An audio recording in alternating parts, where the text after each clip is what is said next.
Bienvenue pour ce numéro de novembre d'Initiative, votre rendez-vous économique mensuel sur BIP TV. Dès le mois de septembre, France Relance détaillait les grandes directions que le gouvernement envisageait de prendre en injectant 100 milliards d'euros pour accélérer le redémarrage économique en misant sur des projets d'innovation, de cohésion, de transition écologique et numérique. Et dans l'Indre, quelles opportunités pour nos entreprises, quel accompagnement vers la croissance et donc vers l'emploi.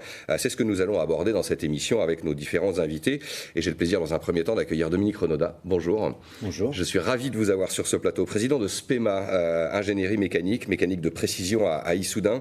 Fleuron industriel, historique, discret aussi. Vous travaillez notamment pour l'aéronautique, mais pas que. L'aéronautique représente quand même une grande part de votre activité. 37%. Et pour les autres secteurs, il s'agit... Défense, automobile, nucléaire, médical et pétrole. Donc historique, je le disais, avec des métiers bien spécifiques. Quelles sont vos spécialités ?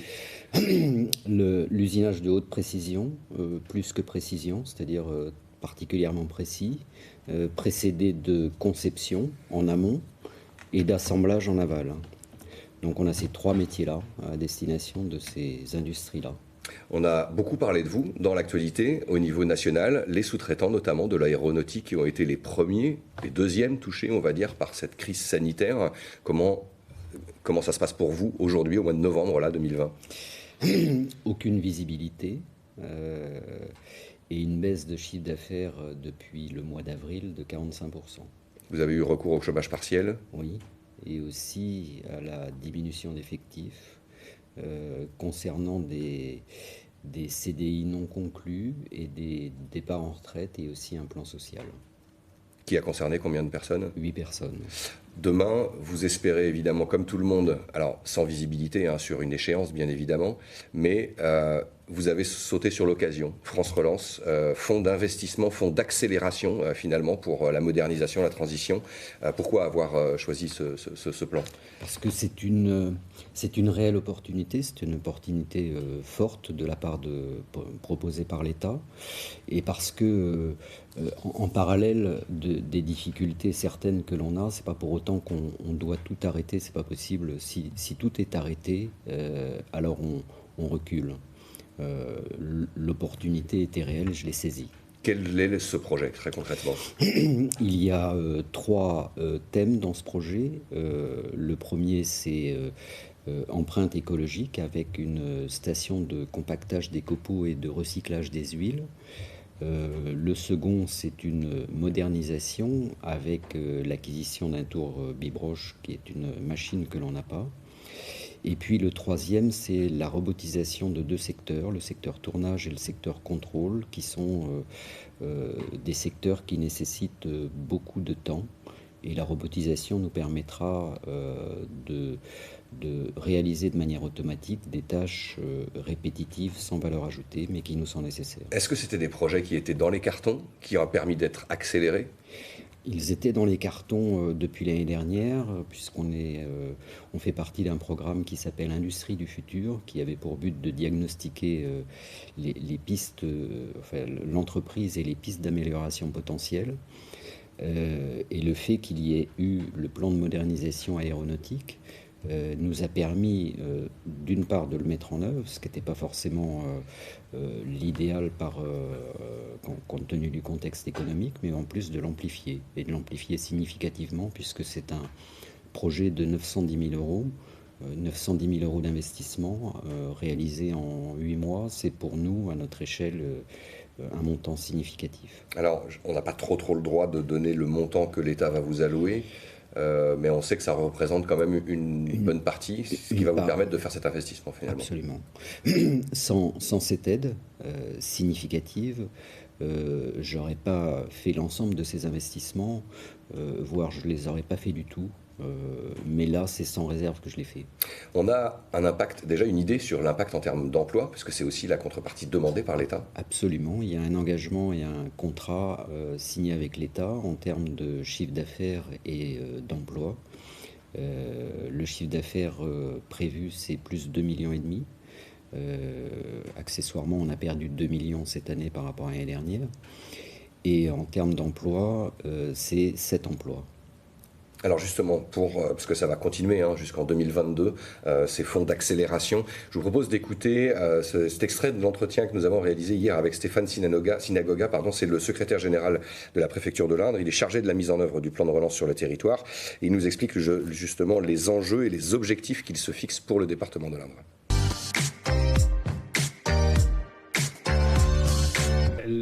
L'objectif premier, c'est l'impact en termes d'emploi. C'est effectivement les développer sur des secteurs et des projets structurants pour eux qui les positionneront bien dans l'avenir en termes de concurrence sur des secteurs de pointe. Les aides, elles sont entre 200 000 et 800 000 euros. Donc je ne vais pas vous donner les aides concrètement qui ont été retenues. C'est l'enveloppe possible par projet, quoi, en fait. Par projet, voilà, c'est entre 200 000 et 800 000 euros, donc c'est quand même conséquent. Mais est-ce qu'il y a une exigence justement en retour sur création d'emplois, maintien dans l'emploi ? C'est tout le jeu de retenir un dossier, c'est la pertinence du projet. Ensuite, il faut serrer les problématiques. Une entreprise qui a une difficulté de trésorerie aujourd'hui, qui a une baisse d'activité, mettons, de 60% de son activité, si elle est intégrée dans un dispositif d'activité partielle de longue durée ou même dans un cadre d'un PSE, c'est pas parce qu'elle est dans un cadre de PSE, par exemple, que nous n'allons pas l'aider, essayer de trouver des débouchés ou porter des projets. Donc c'est pas antinomique, c'est pas incompatible. L'objectif, c'est de sauver nos entreprises, de les dynamiser et de demain créer des emplois nouveaux. Et vous faites un état des lieux justement des besoins ou des potentialités de besoins, ou est-ce que d'ores et déjà il y a le gouvernement, le préfet vous a donné un objectif quantitatif, chiffré est-ce que vous avez une limite de fonds d'État qui vont vous arriver? L'objectif, c'est premier arrivé, premier servi, c'est-à-dire un projet bien ficelé, porté par une entreprise ou une collectivité. S'il est réalisable rapidement, parce que je le redis, le plan de relance c'est 2020 tout de suite, 2021, 2022 et après c'est terminé pour le plan de relance. Donc il faut que ce soit réalisable sur cette période-là, sinon ça n'a aucun intérêt. Il y a d'autres structures, il y a d'autres organisations qui permettent d'appréhender le temps long, et notamment avec la région sur le contrat de plan État-région qui lui est sur un temps beaucoup plus long où on peut aider notamment sur la partie cohésion des territoires. Dominique Renaudin, donc 110 projets ont été retenus, annoncés fin octobre, 7 en région Centre-Val de Loire et 2 dans l'Indre. Est-ce que la France, la région, l'Indre, va pouvoir justement rattraper un peu ce retard, remonter la pente, comme on dit? Est-ce qu'il y a vraiment du retard à rattraper avec ce plan de relance, à votre avis? Certes, il y a du retard, il y a la concurrence de l'Asie, en Chine, il y a aussi les coûts de production de l'industrie française sur lesquels travaille l'État, tout ce qui contribue à améliorer la compétitivité des entreprises est à même de redonner de la capacité à l'industrie en région, et l'Indre a des atouts indéniablement. L'Indre, avec la proximité du Cher et une industrie de la défense qui est très forte, oui, il y a des possibilités de redresser. On s'est rencontrés en 2015, Dominique Renaudin, sur le salon du Bourget. Vous aviez un super stand et il y a une phrase qui m'avait marqué dans ce reportage. Vous disiez que le principal prospect que vous aviez rencontré sur le salon du Bourget n'est pas dans l'aéronautique, c'était un fabricant de pots de yaourt.